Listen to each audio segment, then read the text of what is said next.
Il-korruzzjoni għandha tkun esposta u meqruda. Il-korrotti għandhom ikunu kastigati, il-vittmi għandhom jingħataw appoġġ.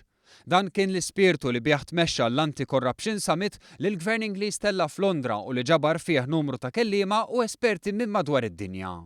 Quddiem il-kriżi internazzjonali ta' korruzzjoni pajjiżna ingħaqad ma' pajjiżi oħra biex iwettaq dawn il-miri. B'miżuri speċifiċi għal Malta, pajjiżna hu kommess li jiftaħ reġistru ċentrali ta' informazzjoni dwar kumpaniji inkorporati f'Malta kif ukoll l-iskambju ta' informazzjoni ta' sjieda benefiċjarja. Dan f'konformità mad-direttivi Ewropej li se jidħlu fis-seħħ fl-2017. Barra minn hekk aġenziji ta' nfurzar se jkollhom aċċess sħiħ ta' sjieda benefiċjarja ta' kumpaniji u entitajiet oħra reġistrati f'dil ġurisdizzjoni u se jkunu implementati xi ftehimiet bilaterali. Pajjiżna se jassigura wkoll sħubija ta' tqassim informazzjoni bejn il-privat u l-pubbliku, se jkompli jassigura l-implementazzjoni ta' open contracting u se japplika dawn l-istandards għal proġetti ewlenin bħal fis-settur tal-enerġija, is-saħħa u l-infrastruttura. Dan mhux biżżejjed hekk kif pajjiżna lest jgħaddi mill-evalwazzjoni ta' trasparenza fiskali mill-Fond Monetarju Internazzjonali. Biex jagħti kastik lil korrotti u l-appoġġ lil vittmi, pajjiżna jilqa' twaqqif ta' ċentru internazzjonali indipendenti kontra l-korruzzjoni u se jipprovdi aċċess għal database ċentrali ta' kumpaniji li nstabu ħatja u t-tixrid ta' informazzjoni dwar offerenti korrotti. Dan fost għadd ta' miżuri oħra. Diversi kelliema bħas segretarju tal-Istat Amerikan John Kerry iddeskrivew il-korruzzjoni bħala pjaga fis-soċjetà u li minnu favur it-tkabbir ekonomiku għandu jkun kontra l-korruzzjoni.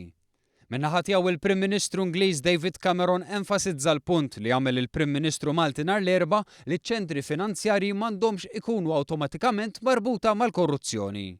F'intervent li għamel tul waħda mis-sessjonijiet tal-ħamis, il-Prim Ministru Malti qal li m'għandniex nitkellmu dwar pajjiżi korrotti. I don't think we should speak about corrupt countries, but really about corrupt individuals, which are found everywhere, and I don't know of one single border that can stop these individuals. Spjega kif anke f'pajjiżna kellu jieħu miżuri brabta mal-Panama Papers u rimarka kif mhux kull legali jista' jidher korrett. I had a situation where I had a member of my cabinet that was mentioned in the Panama Papers.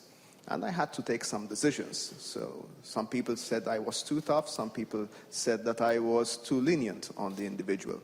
But there was a very interesting point that came out of a national discussion, that what is legal is not necessarily correct. And I heard very few people making this point. For the simple reason, I think that some of the things we have been discussing today might be perfectly legal and not necessarily prosecutable, but they might not be correct. F'Londra l-Prim Ministru kellu wkoll l-opportunità li jsemmi għadd kbir ta' miżuri li daħħal pajjiżna tul it-3 snin li għaddew biex jiġġieled il-korruzzjoni.